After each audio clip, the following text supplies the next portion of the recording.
Лекциянын темасы Кыргыздар Моңгол доорунда. Амир Темирдин жортуулдары. 12-нчи кылымдын акырында Борбордук Азияга жаңы коркунуч пайда болгон. Ошол мезгилде Карахандар мамлекети дагы алсырап начарлай баштаган. Негизги себеби эле мурдатан келаткан ишара бийлик талашуу. Ушунун натыйжасында аларды Моңгол населиндеги кара кытайлар басып алган.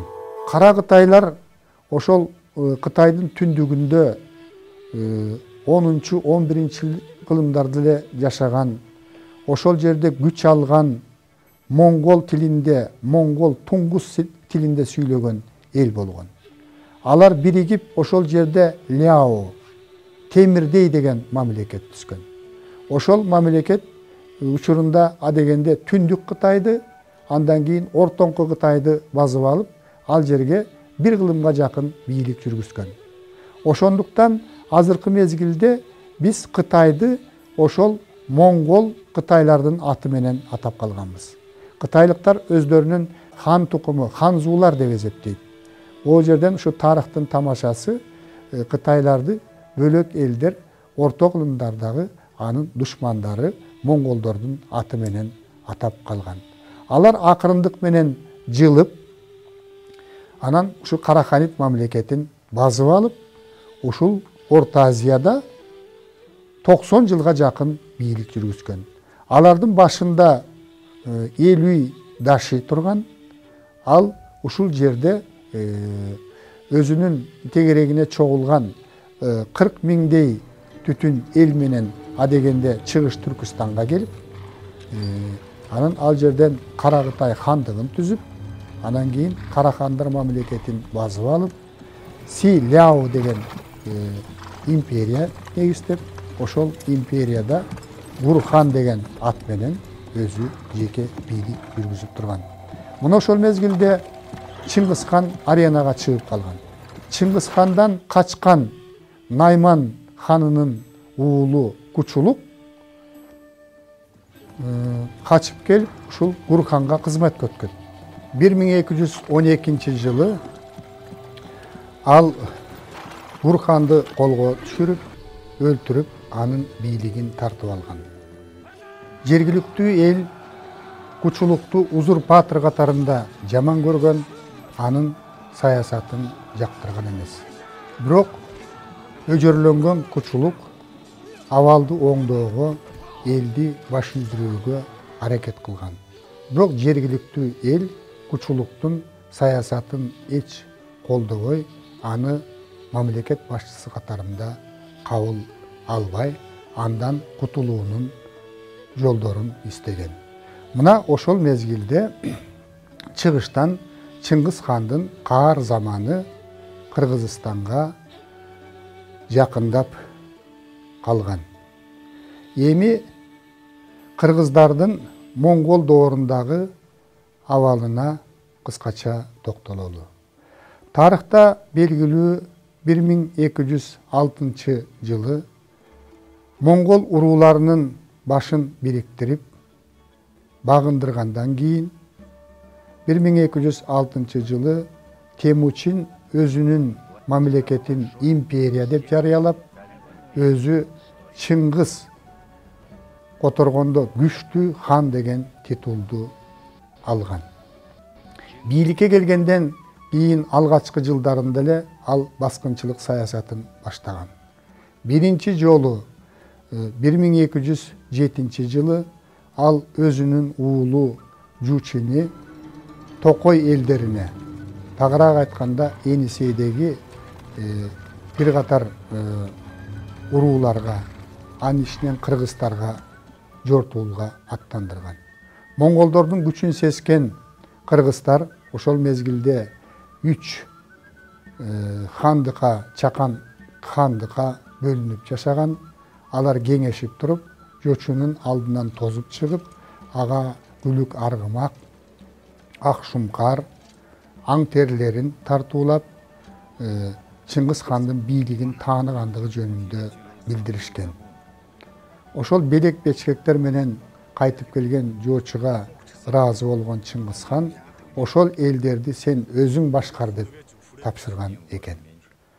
Бирок 10 жыл өткөндөн кийин 1217 жылы мурун кыргыздарга кыштын болуп налог төлөп коңшу жашап келген Тумат эли эзүүгө чыдабай монголдорго каршы көтөрүлүшкө чыккан. Чыңгыз хан өз ыктыяры менен кошулгандыгына байланыштуу бул көтөрүлүштү басуу ишин кыргыздарга тапшырат. Кыргыздар көтөрүлүштү басмак тургай аларга кошулуп кыргыздардын кол башчыларынын бири Курулун көтөрүлүшкө жетекчилик кылат. Монголдор көтөрүлүштү басуу үчүн чоң аскер жөнөткөн. Ушул мезгилде монголдор Минусинскийге келип, ал жердеги элдин баарын кыргынга учуратып, 6 айга чейин ошол чөлкөмдөгү элди баш көтөргүс кылып басуу үчүн өтө камкордук менен көтөрүлүштөрдү баскан. Тарыхта көп айтылбай жүрөт, ошол мезгилде Чыңгыз хандын чабуулунда Енисейдеги кыргыздар көп кыргынга учураган. Аман калгандары бийик тоолорго, киши жетпей турган жерлерге качып кутулган. Көпчүлүгү туткундалып, кулчулукка сатылган. Мына Енисейдеги кыргыздардын тагдыры ушундай болгон. Эми Чыңгыз хан Орта Азияны басып алууга аракетин күчөтүп, бул жака өзүнүн армиясын жөнөткөн. Ошол кучулуктун узурпаторлук саясатынан тажаган бул жактагы жергиликтүү эл 1218 жылы басып келген монголдорго анчалык деле каршылык көрсөткөн эмес. Ошентип 1218-19 жылдары ушул жердеги кыргыздар дагы монголдорго баш ийип берген. Жыйынтыктап айтканда кыргыздарга монголдор жакшылык кылган эмес. Енисейлик 6 айлык кыргыздарды бөлөк жака көчүрүү иши ушул 12 кылымдын аягына чейин, андан кийин 13 кылымда, 14 кылымга чейин жүргүзүлгөн. Кыргыздарды таратуу, бөлөк жактарга бытыратып бөлүү саясатын жүргүзгөн. Кыргыздардан чыккан мыкты усталарды ички Монголияга курал жарак жасатуу үчүн алып кеткен. Анткени кыргыздар ошол хан темирден, метеориттектүү темирден курал жарак жасаганды жакшы билишкен. Кыргыздын усталары жасаган курал жарак монголдорго ушул Азияны, Европаны каратууга жардам берген. Монгол доорунда кыргыздардын жери мурда дыйканчылыгы өнүккөн жерлери, шаар маданияты, кыштак маданияты бир топ төмөндөгөн. Монголдор Кыргызстандын жерин негизинен мал жайыттарга айландырган. Кыргыз элинин үстүнөн бекем катуу тартип орноткон. Кыргыздар монголдордун армиясына кошулуп, бөлөк элдерди багындыруу жортуулдарына катышууга милдеттүү болгон. Чыңгыз хан өлгөндөн кийин анын империясы балдарына бөлүнүп, бытырандылык башталган. Орта Азия, анын ичинен Кыргызстандын жери Чагатай улусуна кирген. Андан аркы саясий окуялардын өрүтүшү менен 1269 жылы Чагатай менен Үгедей улустары биригип бир мамлекетти түшкөн. Бул мамлекет Хайду мамлекети деп аталган. 1269 жылы Үгедей жана Чагатай улусунун төбөлдөрү азыркы Талас жергесине чогулуп, ошол жерден Чыңгыз хандын неберелеринин бири Хайдуну хан көтөргөн. Хайду өзүнүн борборун ушул Чүйгө көчүрүп келип, ушул азыркы Бишкек шаарынан анчалык алыс эмес жердеги азыркы Каражыгач айылына жакын жерде борборун орноштурган. Хайду тарыхта реформатор катарында белгилүү. Анын жүргүзгөн реформаларынын натыйжасында агрардык реформасы, экономикадагы соода сатык, салык боюнча жүргүзгөн реформасы, акча бирдиктери боюнча жүргүзгөн реформасы бул мамлекетти бир кыйла жогорку деңгээлге көтөргөн. Бирок 14 кылымдын 40-жылдарында Хайду мамлекети дагы экиге бөлүнгөн. Биринчиси Мавренахр, бул Сырдария менен Аму дарыясынын ортосундагы аймак. Экинчиси Орке Кыргыз Теңир тоону, Чыгыш Түркүстанды ээлеген Моголстан мамлекети. Мындан аркы тарыхта ушул Мавренахр менен Моголстандын ортосундагы саясий мамилелер бир топ орунду ээлейт. Адегенде Пулатчы негиздеген Моголстан мамлекети күчтүү чыккан. Бул мамлекет Борбордук Азияга, тагыраак айтканда Орто Азияга үстөмдүк кылууга аракет баштаган. Пулатчы Чыңгыз хандын тукуму болбогондуктан мамлекеттин башчысы катарында өзүн жарыялай алган эмес. Ошондуктан Чыңгизиттердин ичинен Тоголук Темирди 18 жаштагы мамлекеттин башчысы катарында дайындаган.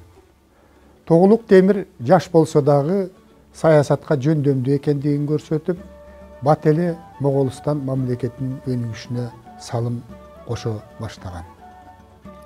Ага атаандаш болуп келген Мавренахрды өзүнө баш ийдирүүгө аракет кылып, 1360-1361 жылы Мавренахрга жортуул уюштурган. Бул жортуулда Тоголук Темир ийгиликке жетишип, Мавренахрдан көптөгөн байлыктарды өзүнө ыйгарып, ал жерге өзүнүн наместнигин дайындаган. Мавренахрдын эли көз каранды болуудан тажаган. Моголстандын эзүүсүнөн кутулууга аракет кылган. Ошентип алар күчтүү жетекчини издей баштаган. Ошондой күчтүү жетекчи тарыхта аты калган Амир Темир. Европада муну Темирланд деп коет. Чыгыштын элдери муну Амир Темир көрөгөн деп коет. Анткени Темир Чыңгыз хандын урпактарынан болбогондуктан, ошол Чыңгыз хандын